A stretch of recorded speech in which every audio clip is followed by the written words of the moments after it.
You know, as an imam of a masjid, oftentimes I attend the marriage, I perform the marriage, the nikah of the believers. I sometimes travel. I was supposed to go to Pakistan to marry one of our brothers, Mustafa Saeed, in Knoxville, Tennessee.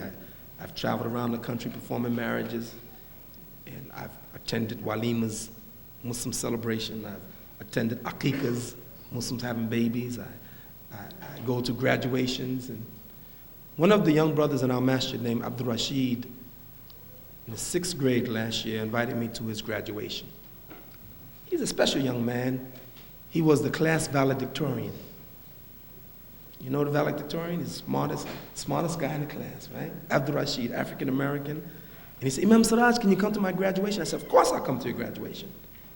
And I went to the auditorium and I sat in the back and I looked at him, and he had a white jalabi on, white kufi.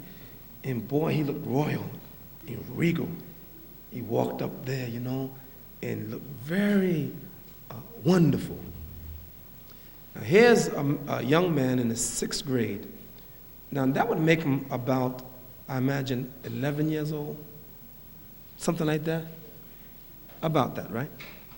And smart, he studies his Islam, he studies schoolwork.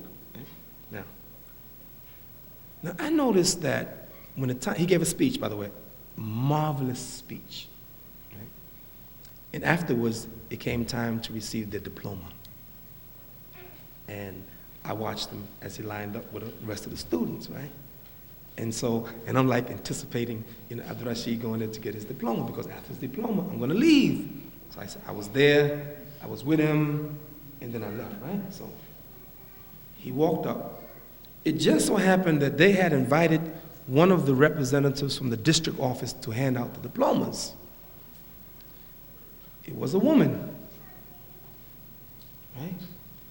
So I'm watching. So what they do, they hand the diploma, then they shake the hands of all the students. That's the way they did it.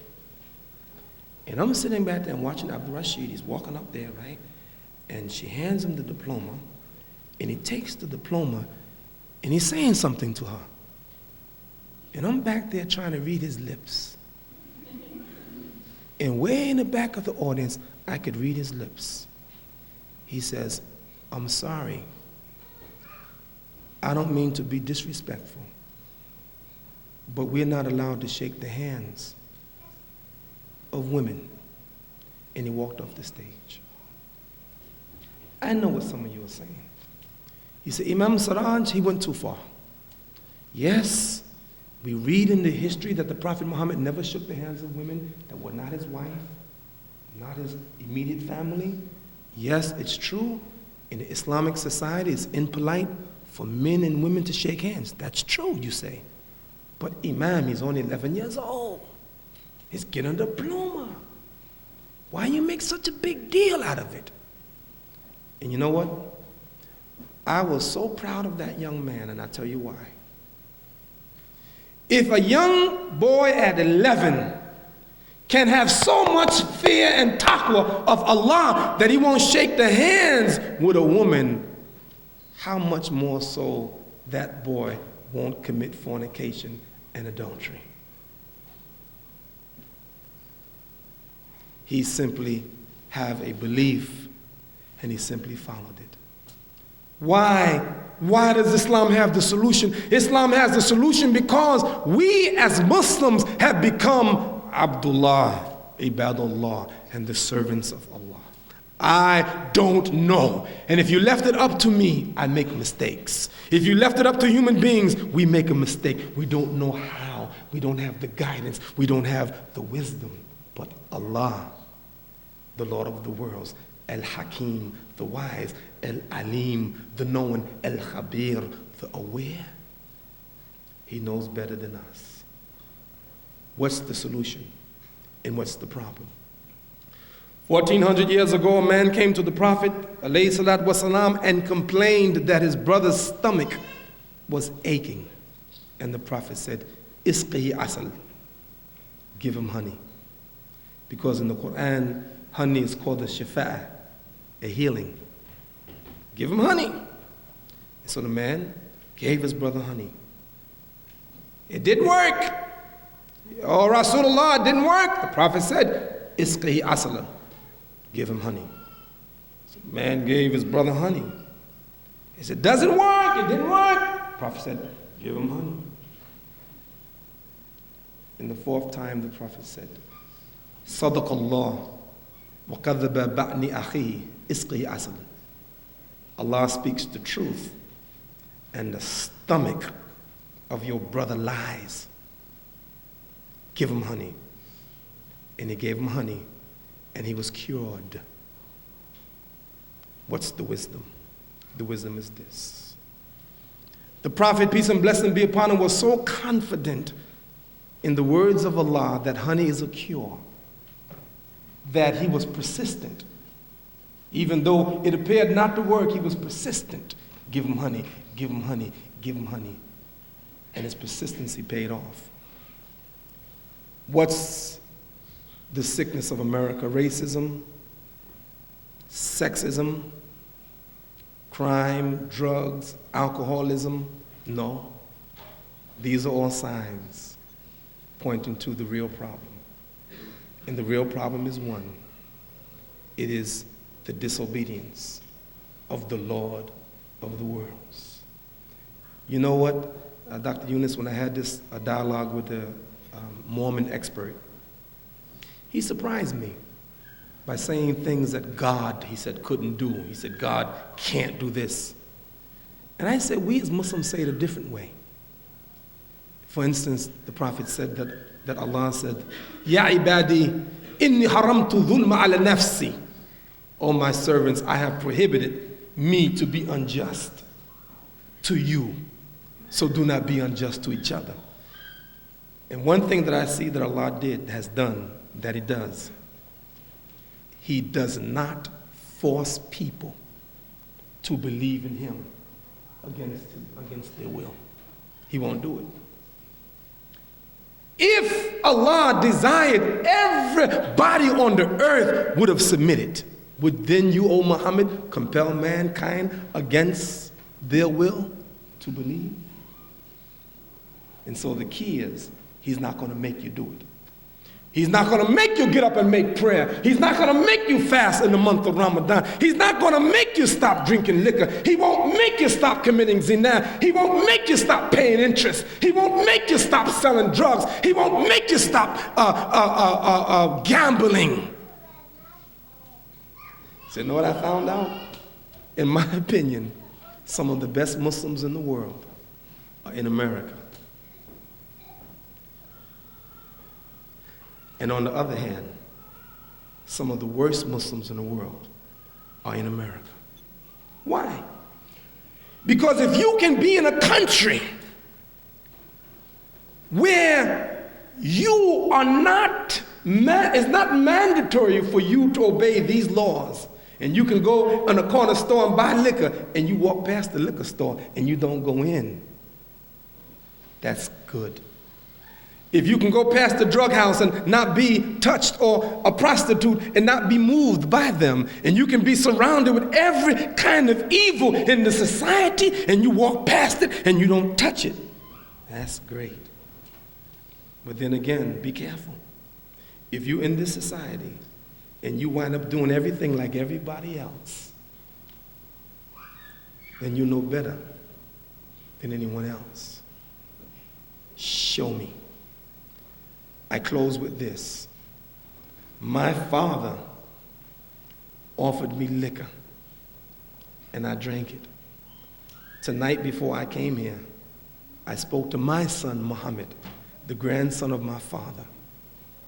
And you know what he told me, Dr. Yunus? He says, Dad, Muhammad is about 9 years old now. He says, Dad, I was learning a certain surah. I want you to recite it for me tonight. I said, brothers, let me tell you something. Can I share with you the greatest compliment ever given to me? I received compliments before. And you know, you're a human being. You like, people like to be complimented. Oh, Imam Siraj, thank you very much. You said something that really helped me, and I, you know, that's good. You're human, right? But the greatest compliment ever paid to me came from my son Muhammad at the age of 7. Me and him were in a car together driving, you know. I mean, I was driving. And he was sitting next to me in the passenger seat, and we were driving, and we came to a stop sign. He looked at me and said, Dad, you know what? When I grow up, I want to drive a car just like your car. I said, oh, that's nice, Muhammad. I was driving a station wagon, right? So I'm driving. We come to another stop sign. He looked at me and said, Dad, you know what? When I grow up, I want a beard just like your beard. I said, oh, Muhammad, that's cute. I'm driving, right? And finally, I come to a light. He looked at me and said, Dad, when I grow up, I want to be just like you. My son, I don't offer him liquor. I offer him the Quran. I teach him to pray. I teach him to fast during the month of Ramadan. And now Allah bless me, born of my mother and father, to become Muslim. For my wife to give birth to 9 beautiful children. And I remember once I was praying at home, and I was praying a particularly long surah of the Quran, a long chapter, right? And my family was praying behind me. And as I was reciting the Quran, I heard one of my children were reciting along with me. And I'm saying, wow, I was impressed. It was a long surah, probably the longest surah that I know. And they were like reciting along with me. And when the prayer was over, I said, who was that? And one of my kids said, it was me. And really to this day, you know, I don't know which one it was. Don't ask me. So many of them, I can't remember. But I said, who was that? My kid said, it was me, Dad. I said, who taught you that? Who taught you that chapter from the Quran? He said, Daddy, you taught me. I said, me? He said, yeah. I said, man, I didn't teach you that. He said, no, I used to hear you recite that. And I learned it by listening to you recite it. You see, Islam solves the problems of all the crises in America and around the world by obedience to Allah. And believe it or not, brothers and sisters, Allah knows best. He has the solutions for all the problems of the world. Trust me. And one of the great things after obedience to Allah, submitting to do His will, believing in Him, is to make prayer 5 times a day. You'd be surprised what it does. Imagine this, brother. If you get up out of your bed every morning before the rise of the sun and you go to the masjid, to the mosque, and you pray, you stay away from the evil for that period of time. And the prayer strengthens you. Think, if you fast during the month of Ramadan, you don't drink water for the sake of Allah. You don't drink milk for the sake of Allah.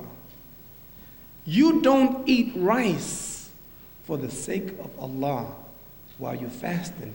And you don't even go to your wife or your husband for the pleasure of Allah while you're fasting.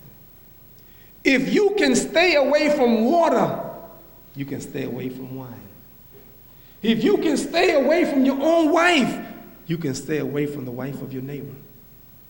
If you can stay away and abstain through fasting all of those things which ordinarily are permissible, how easy is it for you when you're not fasting to stay away from those things that are prohibited? Allah has the answers. Islam has the answers. I believe it. But guess what? I don't want to just say it. I want to prove it. What's the proof? I am a proof for myself in my own life. And you are a proof. Your neighbors don't know much about Islam, most of them. You know how they know about Islam? They read some things in the newspaper, yes, but really it's you. I know a Muslim in my class. I know a Muslim on my job. I have a Muslim in my neighborhood. My doctor is a Muslim. My professor is a Muslim. And if your neighbor is a Muslim, that Muslim is supposed to treat you in an honorable way. Why? Islam teaches it. So brothers and sisters, I pray that we will have a day of peace. I pray that we will have a day that there'll be no difference between black and white. difference. And really, I'll be honest with you. I am an African American, born in America. I love leadership. And I can tell you here, as Allah is my witness, it doesn't make me a difference who my leader is. It could be a black African from Nigeria or Sudan, or a white Muslim from Bosnia or Turkey. It doesn't make me a difference. It could be a Muslim who speaks the Arabic language or a Muslim who speaks Urdu. Doesn't make me a difference. Because we are one.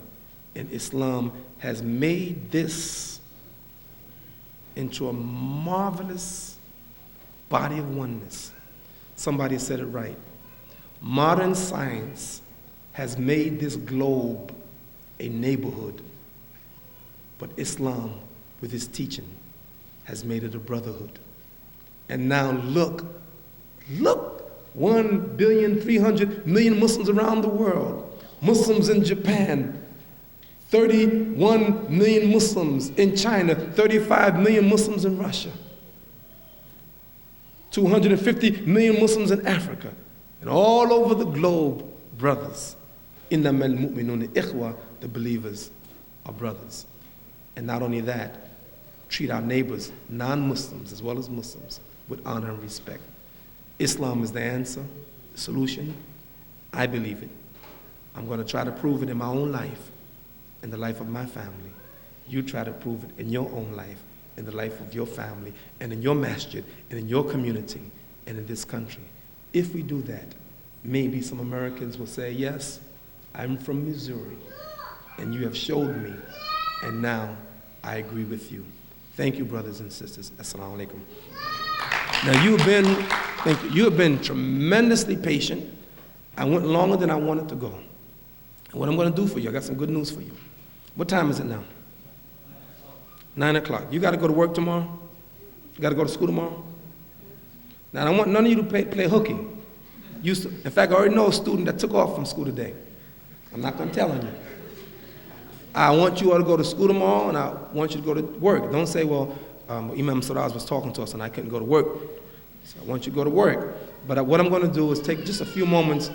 Some of you may want to ask a question or make a point. It's fine. And I'm going to give you a few minutes.